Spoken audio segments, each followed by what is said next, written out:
सम्मानित साथियों, नमो बुद्धाय, जय भीम। हमेशा की भांति एक बार पुनः आपका हार्दिक स्वागत है आज के अम्बेडकर संदेश में। आज के अम्बेडकर संदेश में बाबा साहब का ऐसा क्रांतिकारी भाषण हम लेकर उपस्थित हुए हैं जो इतिहास में स्वर्ण अक्षरों में दर्ज है।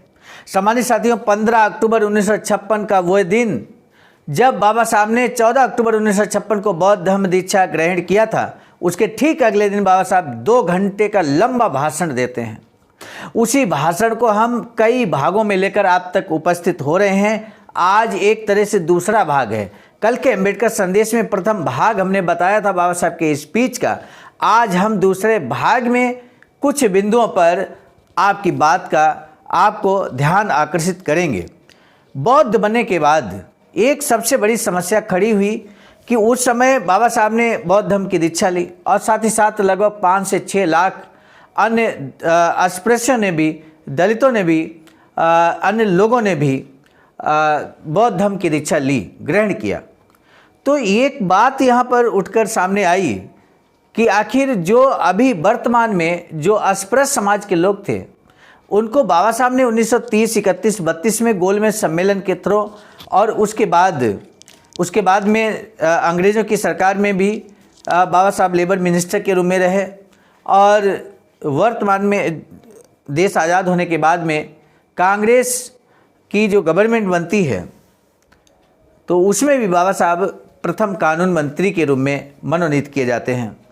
तो इन सब दौरान बाबा साहब ने अस्पृश्यों के लिए, अपने समाज के लिए, दलितों के लिए यूँ कह सकते हैं, बहुत सारे प्रावधान किए।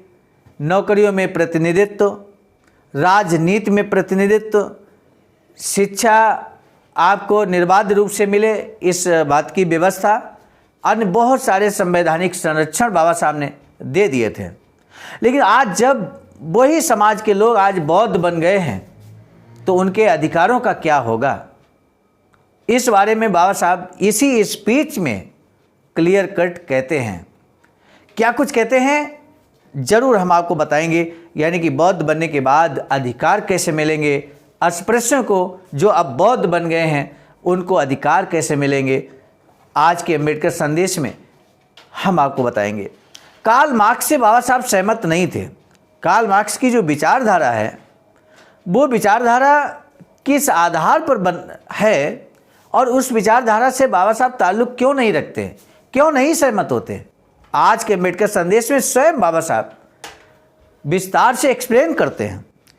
जानवर और मनुष्य में मौलिक अंतर क्या होता है, इस बात का उदाहरण देते हुए बाबा साहब आम जनमानस को समझाने की कोशिश करते हैं, बौद्ध जनों को समझाने की कोशिश करते हैं।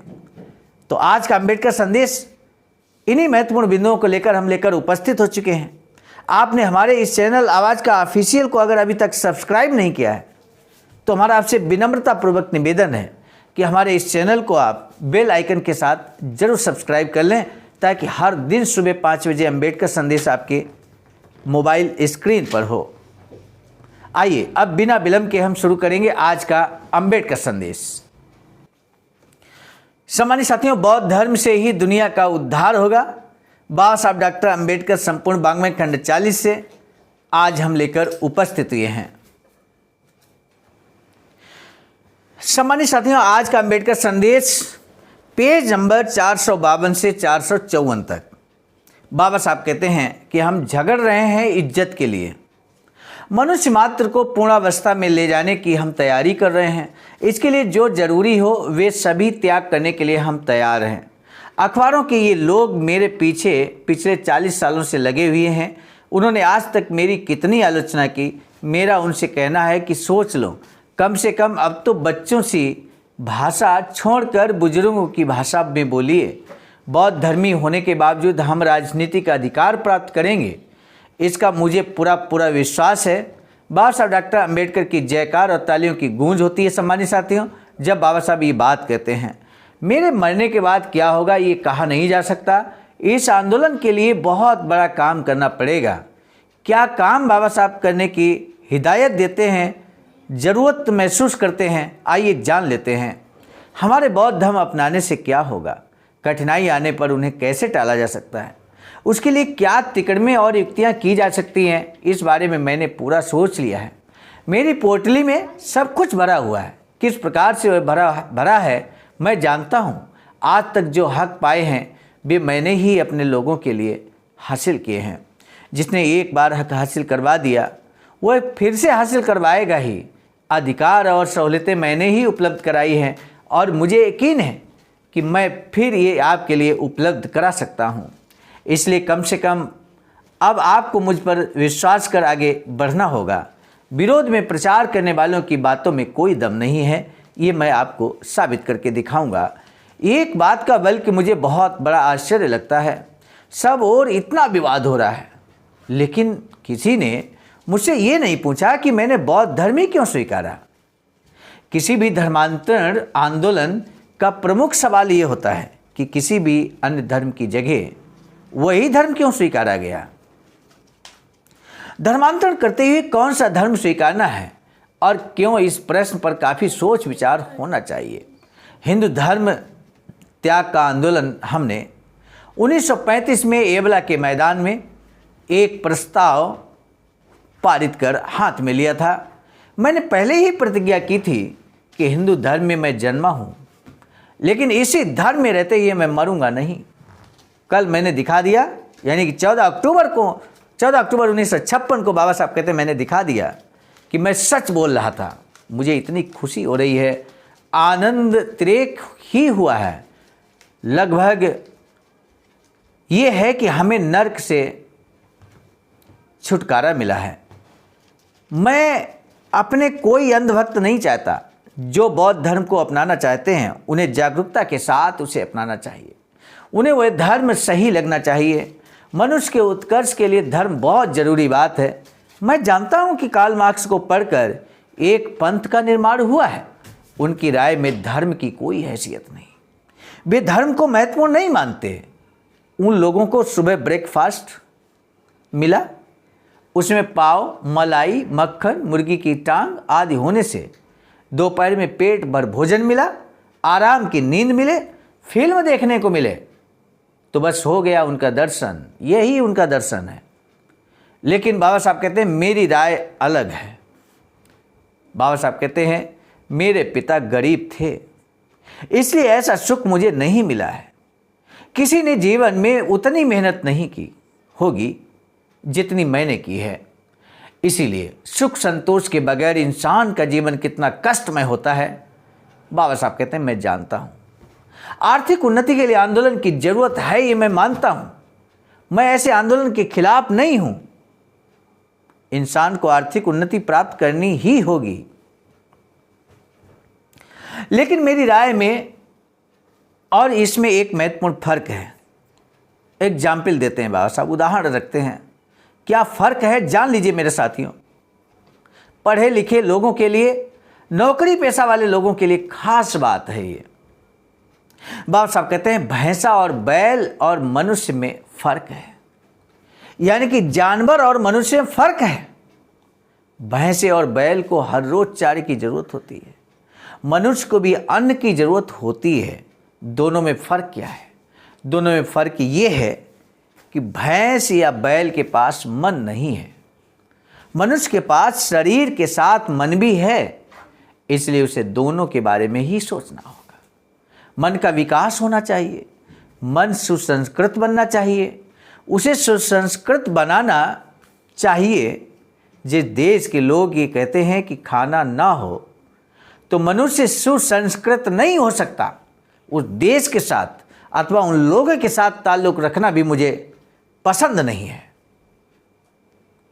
जनता से संबंध रखते हुए मनुष्य का शरीर जिस प्रकार निरोग होना चाहिए, उसी प्रकार सुदृढ़ शरीर के साथ मनुष्य का मन भी संस्कारित होना चाहिए, वरना मानव जाति का विकास हुआ है ऐसा नहीं कहा जा सकता। बाबा साहब आगे कहते हैं कि मनुष्य का शरीर या मन क्यों रोगी बनता है?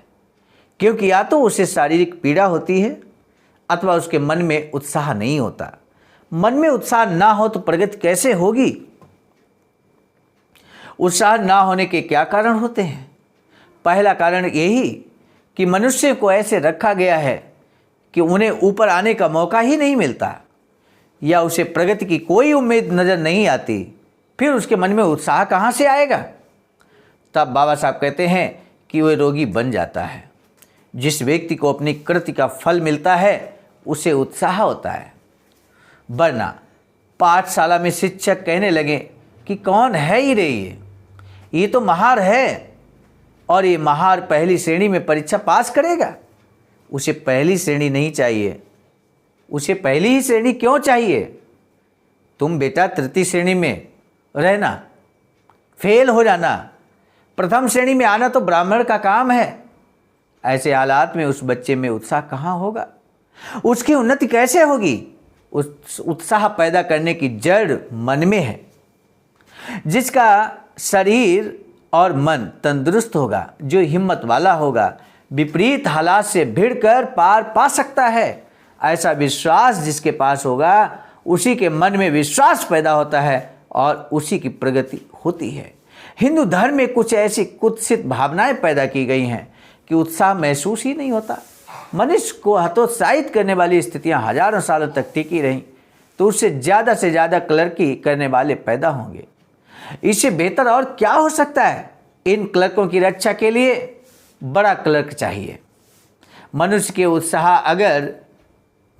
उत्साह अगर कोई कारण है तो वह है उसका मन। मनुष्य के उत्साह का अगर कोई कारण है तो उसका मन है। आप मिल मालिकों को जानते हैं, वे मिलों में मैनेजरों की नियुक्ति करते हैं और उनके जरिए मिल का काम करवा लेते हैं। मिल के मालिक किसी न किसी तरह के नशे के आदी होते हैं। उनके मन का सुसंस्कार पूर्ण विकास नहीं हुआ होता। अपने मन को उत्साह महसूस हो इसके लिए हमने आंदोलन किया और तब जाकर हमें पढ़ने का मौका मिला। मैंने लंगोट पहनकर पढ़ने की शुरुआत की। स्कूल में मुझे कभी पीने के लिए पानी तक नहीं मिला। पानी के बगैर मैंने स्कूल में कई दिन बिताए। मुंबई के एल्फिंस्टन कॉलेज में भी ऐसा ही हाल था। ऐसे हालात में और क्या निर्माण होना था? क्लर्की ही निर्माण होगी। मैं दिल्ली के एग्जीक्यूटिव काउंसिल में था। तब लॉर्ड लिनलिथगो भारत के वायसराय थे। उनके साथ बाबा साहब ने लेबर मिनिस्ट्री के रूप में क्या कुछ किया, ये कल के अंबेडकर संदेश में हम आपको बताएंगे। सामान्य साथियों, आज के अंबेडकर संदेश का महत्वपूर्ण प्रश्न है, बाबा साहब ने जानवर और मनुष्य में क्या फर्क बताया है।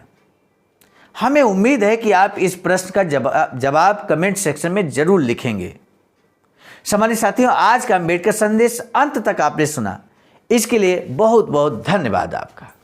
आज का अंबेडकर संदेश हम लेकर उपस्थित हुए थे मिशन नायक बुद्ध मित्र मुसाफिर सर राष्ट्रीय अध्यक्ष आवाज का नई दिल्ली की प्रेरणा में, और साथ ही साथ संकलनकर्ता के रूप में परम आदरणीय विजय कुमार बौद्ध जी, प्रांतीय कोषाध्यक्ष आवाज का बिहार। प्रस्तुतकर्ता के रूप में मैं स्वयं सर्वजीत आर्या, राष्ट्रीय मीडिया प्रभारी, ITCL आवाज का नई दिल्ली।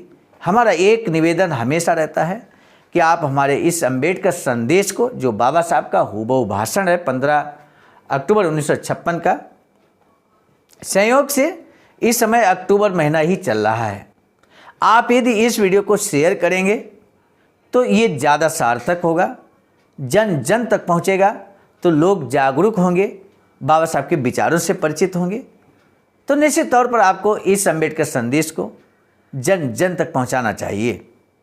चैनल को सब्सक्राइब करने की अपील करनी चाहिए आपको स्वयं भी, क्योंकि चैनल मेरा व्यक्तिगत नहीं है, बाबा साहब के विचारों पर आधारित ये एक यूट्यूब चैनल है जिसके माध्यम से बाबा साहब का संपूर्ण साहित्य हम आप तक पहुंचाने की कोशिश डिजिटल फॉर्म में कर रहे हैं। सामान्य साथियों, आप इस बात को समझ गए होंगे। अब हमें अंबेडकर संदेश को रोकने की दीजिए इजाज़त। आप सभी को सादर नमो बुद्धाय, जय भीम।